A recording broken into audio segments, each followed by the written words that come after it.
Okay. So, you are reading Radiance of Tomorrow. Yes, by And- Ishmael B. And what page are you on this week? 176. Wow. You made a lot of progress. Yeah, I've been reading it quite a bit.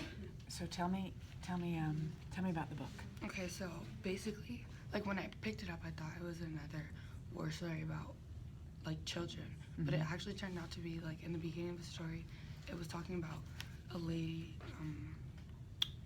and she had lost like her whole family in the war, and she fled, and then she went back to her hometown, and she found another elder there who had also survived and lost all his family. So they like clean up the town together, trying to like restore things back to how they were, and then people start returning to town. So one of the elder's son that he thought died came back with his family, and a family came back. It was a father and his two children who had their hands amputated by soldiers and stuff. So it's all about how like the town's going back to normal even in like the face of a tragedy.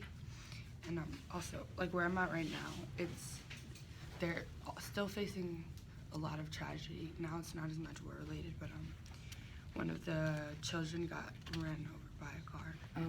So he passed away. And then like immediately after that, workers started coming, like marking places to like mine for things, so they know like they're being uprooted from where they're staying. So what is this teaching you? What do you think Bay is saying about tragedy? Like, what's his message, or what are you learning about? I feel he's saying like even through tragedy, people have to live on, and you still have to like things keep going wrong, but people are still living, and they're still taking care of each other and making sure that like the community still thrives, and they're still able to like go on even in the face of tragedy. So what has this told you about your own life? I know it takes place in Africa, right? How does what you're reading about there?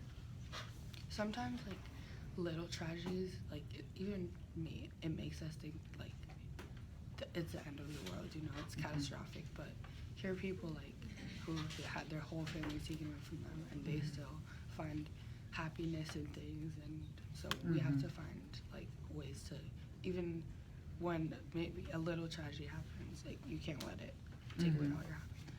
So what's your goal for next week? I'm almost done. I want to be finished by like late this week, early next week. And do you have a book on your to be read? Yeah, I actually have Milk and Honey. Angie got it for me for Valentine's Day. Okay, that one's making the rounds. Yeah.